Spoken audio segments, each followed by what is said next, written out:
শুভ কোজাগরী লক্ষ্মী পূর্ণিমা। আজকে আমি সেটাই তোমাদেরকে দেখাবো। আমি বাড়িতে যেভাবে পুজো করি, প্রথমেই দেখো আমি কিন্তু ঘরটা স্থাপন করে নিচ্ছি। এই যে সুন্দর করে শ্রী এঁকে বন্ধ করো। তারপরে আমি প্রত্যেকটাতে সিঁদুর লাগিয়ে নিচ্ছি।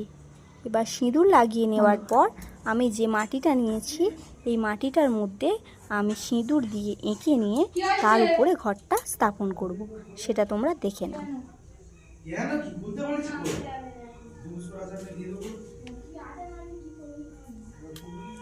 বন্ধ করেছিস না? এই যে আমার ঘরটা রেডি করা হয়ে গেছে। এবার আমি এর উপর দিয়ে দিচ্ছি গঙ্গা জল।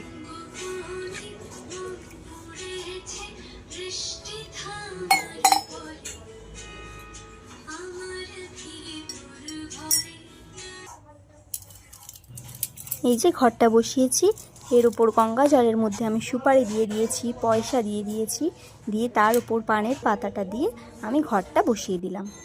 আর এই যে আমি এবার রেডি হচ্ছি, ঝটপট করে রেডি হচ্ছি। তাড়াতাড়ি আগে আলতাটা পরে নিচ্ছি। আলতাটা দেখো পায়ে পরলে কিন্তু খুব সুন্দর দেখতে লাগে। আর লক্ষ্মী পুজোর কিন্তু মেন জিনিস পায়ে আলতা আর থাকে মাথায় সিঁদুর। এটা কিন্তু স্ত্রীদের খুব সুন্দর দেখতে লাগে এটা পরলে।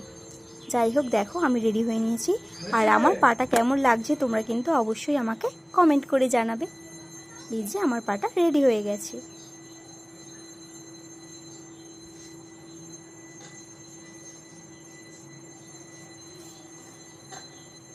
দেখো সুন্দর করে পরে নিয়েছি। আর এই ছিল আমার আজকের লুকটা। দেখো আমাকে কেমন লাগছে। সিম্পল একটা শাড়ি পরেছি, কোনো রকম কোনো মেকআপ সাজ ছাড়াই। এই দেখো, এই আমার আলপনা দেয়া। আজকে আলপনাটা কিন্তু আমি দিইনি, আজকে আলপনাটা দিয়েছে আমার ননদ। দেখো কত সুন্দর করে আলপনা দিয়েছে। আর আমি সাজিয়ে নিচ্ছি এখানে পদ্ম ফুল। দেখো আস্তে আস্তে আমি এটাকে ফুটিয়ে নিচ্ছি। কত সুন্দর দেখতে লাগে না পদ্মটা ফোটালে? আমার তো খুব ভালো লাগে। তোমাদের কার কার পদ্ম ফুল পছন্দ অবশ্যই আমাকে কমেন্ট করে জানাবে। এবার আমি এটাকে মায়ের কাছে দিয়ে দিলাম। দিয়ে এবার আমি আমার পুজো শুরু করছি। তোমরা কিন্তু দেখতে থাকো। বন্ধ করে দে, আবার বন্ধ করে দে।